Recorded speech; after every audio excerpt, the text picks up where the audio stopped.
Northern Lights by Philip Pullman. Chapter 2. The Idea of North. "Lord Asriel," said the master heavily, and came forward to shake his hand. From her hiding place, Lyra watched the master's eyes, and indeed they flicked towards the table for a second, where the Tokay had been. "Master," said Lord Asriel, "I came too late to disturb your dinner, so I made myself at home in here." "Hello, Sub-Rector. Glad to see you looking so well. Excuse my rough appearance, I've only just landed." "Yes, master, the Tokay's gone. I think you're standing in it. The porter knocked it off the table, but it was my fault." "Hello, chaplain. I read your latest paper with great interest." He moved away with the chaplain, leaving Lyra with a clear view of the master's face. It was impassive, but the demon on his shoulder was shuffling her feathers and moving restlessly from foot to foot. Lord Asriel was already dominating the room, and although he was careful to be courteous to the master in the master's own territory, it was clear where the power lay. The scholars greeted the visitor and moved into the room, some sitting around the table, some in armchairs, and soon a buzz of conversation filled the air. Lyra could see that they were powerfully intrigued by the wooden case, the screen, and the lantern. She knew the scholars well, the librarian, the sub-rector, the inquirer, and the rest. They were men who had been around her all her life, taught her, chastised her, consoled her, given her little presents, chased her away from the fruit trees in the garden. They were all she had for a family. They might even have felt like family if she knew what a family was, though if she did, she'd have more likely been to feel that about the college servants. The scholars had more important things to do than attend to the affections of a half-wild, half-civilized girl left among them by chance. The master lit the spirit lamp under the little silver chafing dish and heated some butter before cutting up a dozen poppy heads open and tossing them in. Poppy had always served after a feast. It clarified the mind and stimulated the tongue, and made for rich conversation. It was traditional for the master to cook it himself. Under the sizzle of the frying butter and the hum of talk, Lyra shifted around to find a more comfortable position for herself. With enormous care she took one of the robes, a full-length fur, off its hanger, and laid it on the floor of the wardrobe. "You should have used a scratchy old one," whispered Pantalaimon. "If you get too comfortable, you'll go to sleep." "If I do, it's your job to wake me up," she replied. She sat and listened to the talk. Mighty dull talk it was, too. Almost all of it politics, and London politics at that. Nothing exciting about Tartars. The smells of frying poppy and smoke leaf drifted pleasantly in through the wardrobe door, and more than once Lyra found herself nodding. But finally she heard someone rap at the table. The voices fell silent, and then the master spoke. "Gentlemen," he said, "I feel sure I speak for all of us when I bid Lord Asriel welcome. His visits are rare, but always immensely valuable, and I understand he has something of particular interest to show us tonight. This is a time of high political tension, as we are all aware. Lord Asriel's presence is required early tomorrow morning in Whitehall, and a train is waiting with steam up ready to carry him to London as soon as we have finished our conversation here. So we must use our time wisely. When he has finished speaking to us, I imagine there will be some questions. Please keep them brief and to the point. Lord Asriel, would you like to begin?" "Thank you, master," Lord Asriel said.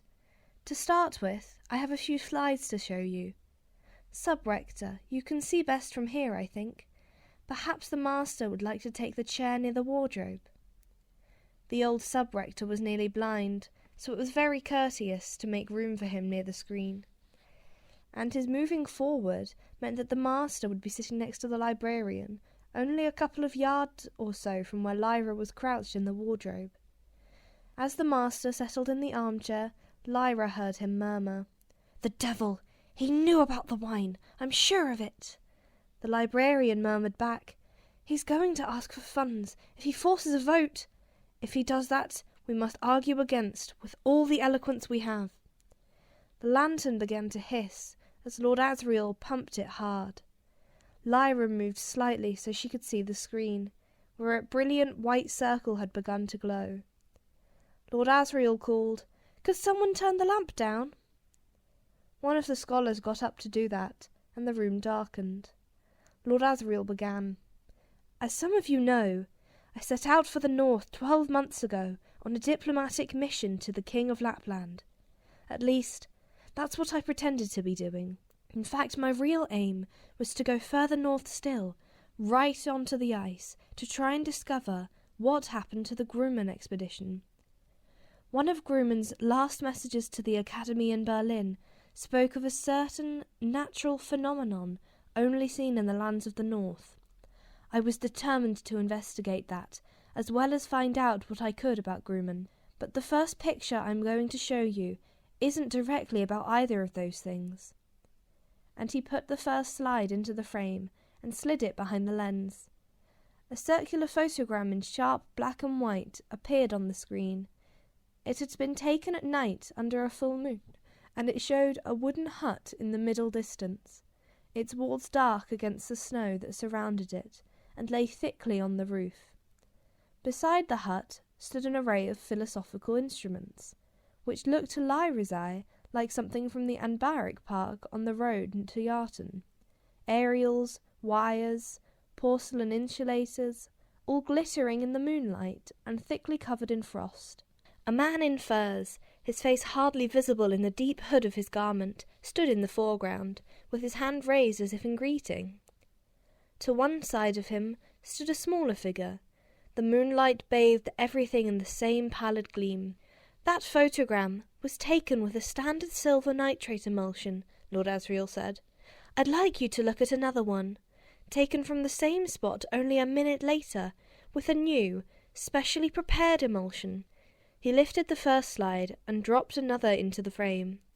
This was much darker. It was as if the moonlight had been filtered out. The horizon was still visible, with the dark shape of the hut and its light snow-covered roof standing out. But the complexity of the instruments was hidden in darkness.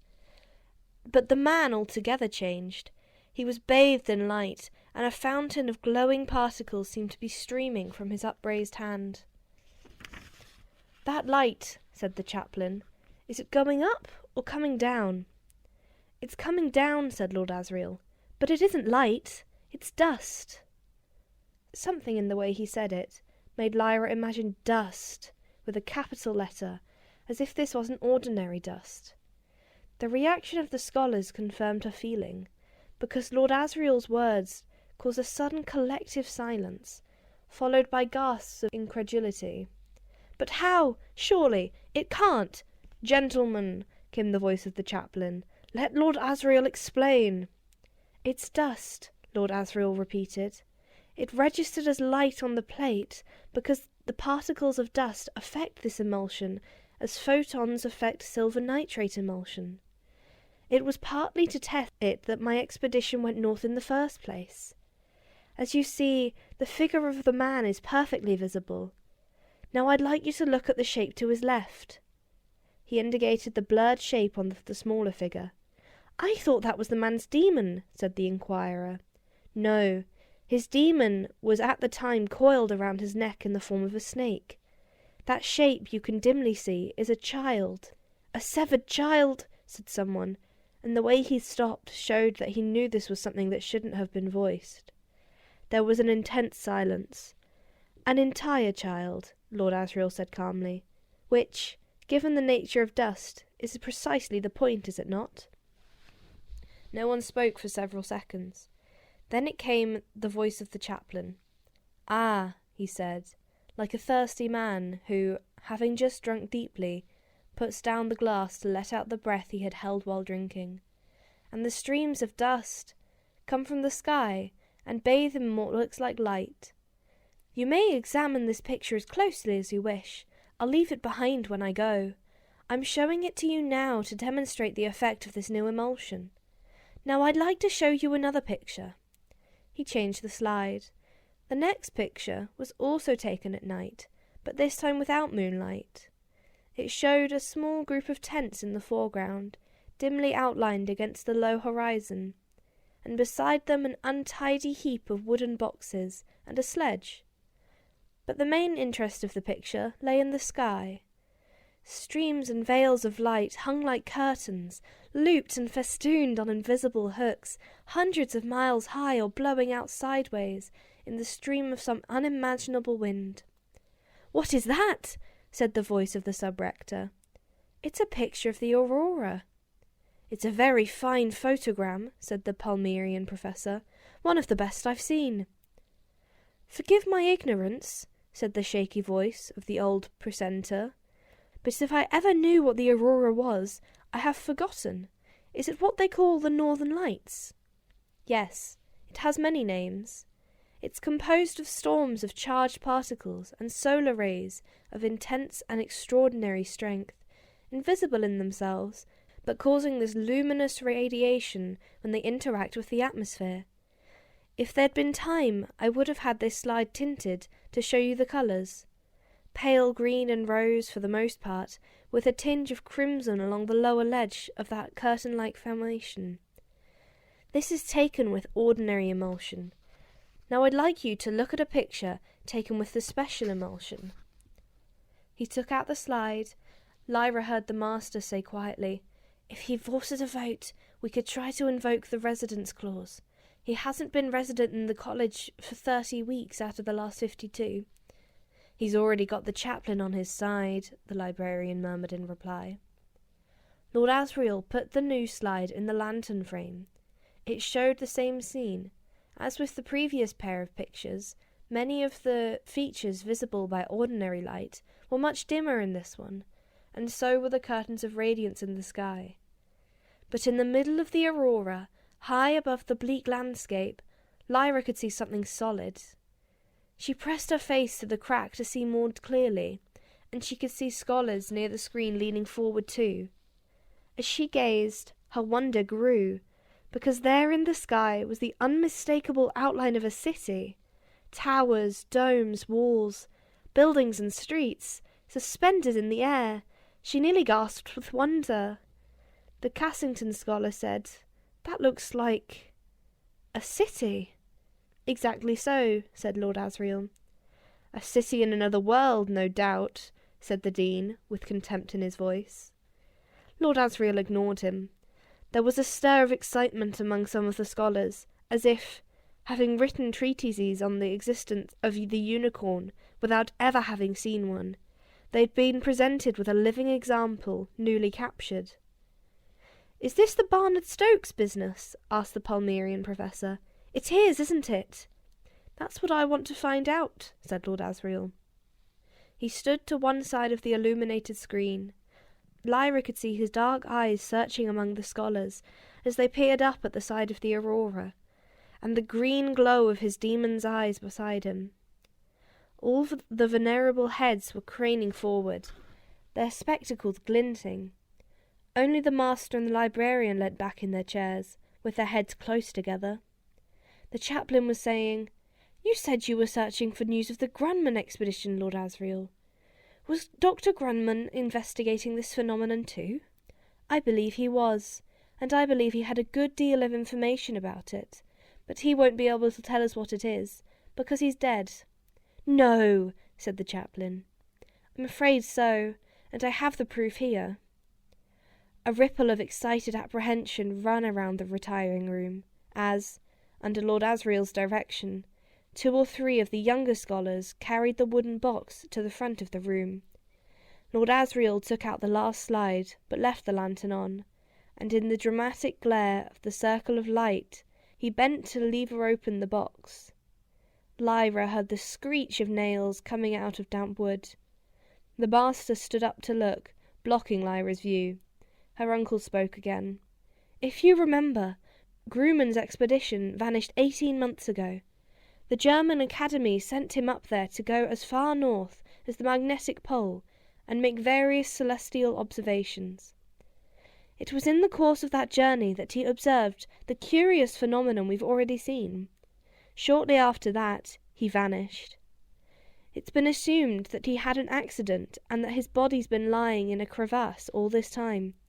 In fact, There was no accident. "What have you got there?" said the Dean. "Is that a vacuum container?" Lord Asriel didn't answer at first. Lyra heard the snap of metal clips as a hiss of air rushed into a vessel, and there was a silence. But the silence didn't last long. After a moment or two, Lyra heard a confused babble break out. Cries of horror, loud protests, voices raised in anger and fear. "But what? Hardly human! What's happened to it?" The master's voice cut through them all. "Lord Asriel, what in God's name have you got there?" "This is the head of Stanislaus Grumman," said Lord Asriel's voice. Over the jumble of voices, Lyra heard someone stumble to the door and out, making incoherent sounds of distress. She wished she could see what they were seeing. Lord Asriel said, "I found his body preserved in the ice off Svalbard. The head was treated in this way by his killers. You'll notice the characteristic scalping pattern. I think you might be familiar with it, Sub-Rector." The old man's voice was steady as he said, "I have seen the Tartars do this. It's a technique you find among the aboriginals of Siberia and the Tungusk. From there, of course, it spread into the lands of the Skrallings, though I understand that now it is banned in New Denmark. May I examine it more closely, Lord Asriel?" After a short silence he spoke again. "My eyes are not very clear, and the ice is dirty, but it seems to me that there is a hole in the top of his skull. Am I right?" "You are." "Trepanning?" "Exactly." That caused a murmur of excitement. The master moved out of the way and Lyra could see again. The old sub-rector, in the circle of light thrown by the lantern, was holding a heavy block of ice up close to his eyes, and Lyra could see the object inside of it. A bloody lump, barely recognizable as a human head. Pantaleamon fluttered around Lyra, his distress affecting her. "Hush," she whispered. "Listen." "Dr. Grumman was once a scholar of this college," said the dean hotly. "To fall into the hands of the Tartars, but that far north? They must have penetrated further than anyone imagined." "Did I hear you say you found it near Svalbard?" said the dean. "That's right." "Are we to understand that the Paseborne had anything to do with this?" Lyra didn't recognize that word, but clearly the scholars did. "Impossible," said the Cassington scholar firmly. "They'd never behave in that manner." "Then you don't know Efor Rankinson," said the Palmasian professor, who had made several expeditions himself to the Arctic regions. "It wouldn't surprise me at all to learn that they had taken to scalping people in the Tartar fashion." Lyra looked again at her uncle, who was watching the scholars with a glitter of sardonic amusement, and saying nothing. "Who is Efor Rankinson?" said someone. "The King of Svalbard," said the Palmyrian professor. "Yes, that's right, one of the Panseborna. He's a usurper, of sorts. Tricked his way onto the throne, or so I understand. But a powerful figure, and by no means a fool, in spite of his ludicrous affectations. Having a palace built of imported marble, setting up what he calls a university." "For whom? For the bears?" said someone else, and everyone laughed. But the Palmyrian professor went on. "For all that, I tell you that Efor Rankinson would be capable of doing this to Grumman. At the same time, he could be flattened into behaving quite differently if the need arose." "And you know how, do you, Trelawney?" said the dean sneeringly. "Indeed I do. Do you know what he wants above all else? Even more than an honorary degree? He wants a demon. Find a way to give him a demon, and he'll do anything for you." The scholars laughed heartily. Lyra was following this with puzzlement. What the Palmyrian professor said made no sense at all. Besides, she was impatient to hear more about the scalping, and the northern lights, and that mysterious dust.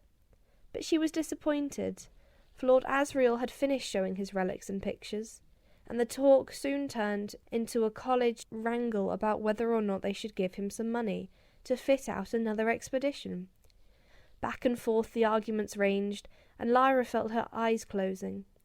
Soon she was fast asleep, with Pantaleimon curled around her neck in his favourite sleeping form as an ermine. She woke with a start when someone shook her shoulder. "Quiet," said her uncle. The wardrobe door was open, and he was crouched there against the light. "They've all gone, but there are still some servants around. Go to your bedroom now, and take care that you say nothing about this." "Did they vote to give you the money?" she said sleepily. "Yes." "What's dust?" she said, struggling to stand up after having been cramped for so long. "Nothing to do with you." "It is to do with me," she said. "If you wanted me to be a spy in the wardrobe, you ought to tell me what I'm spying about.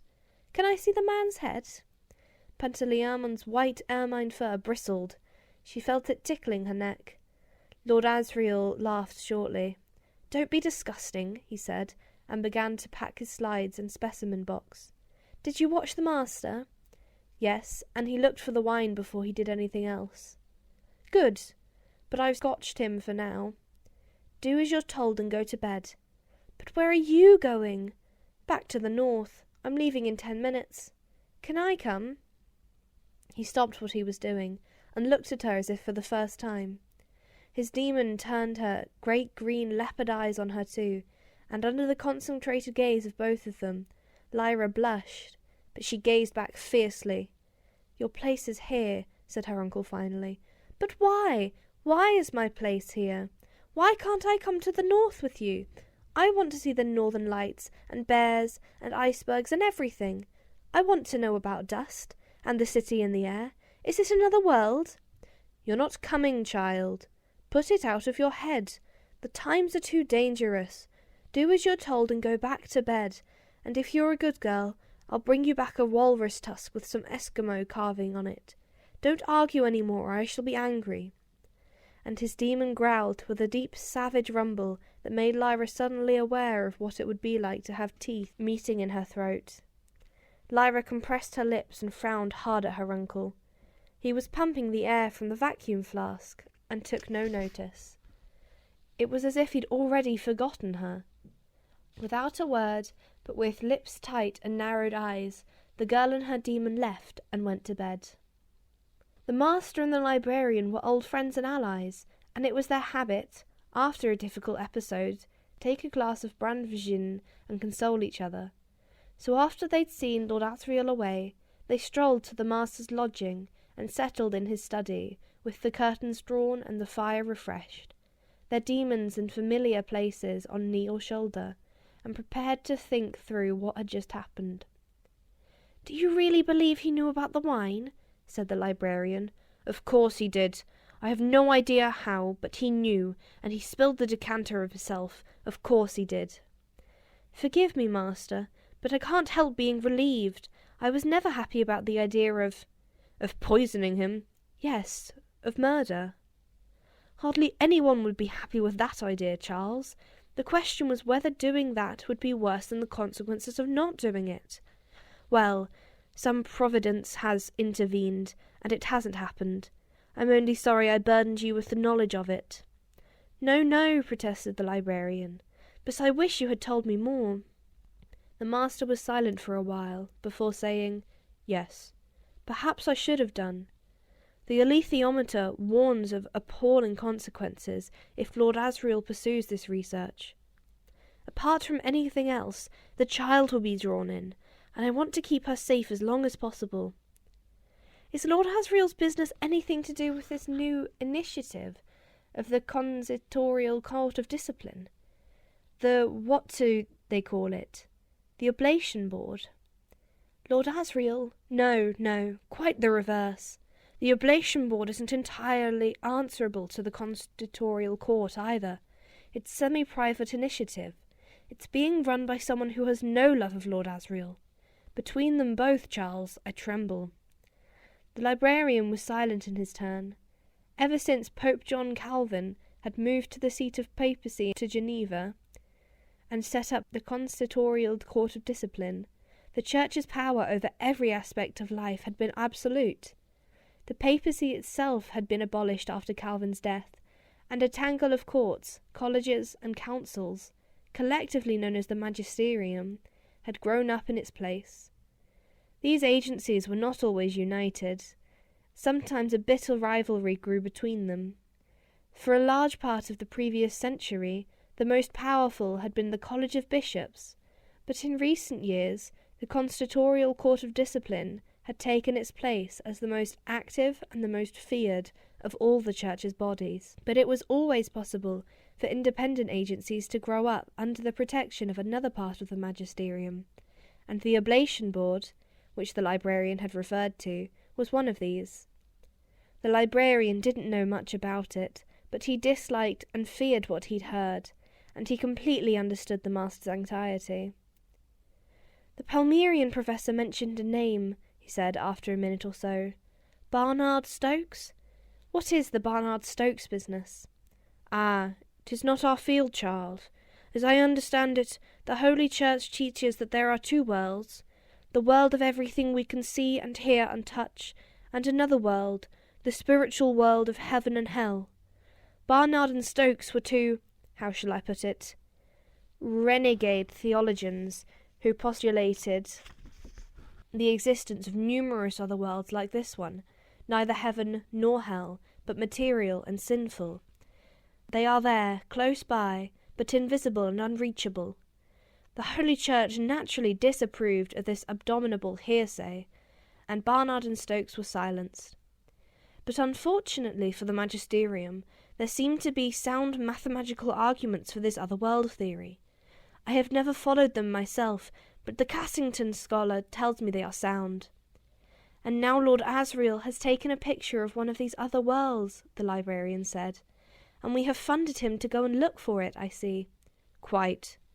It'll seem the Oblation Board, and to its powerful protections, and that Jordan College is a hotbed of support for hearsay.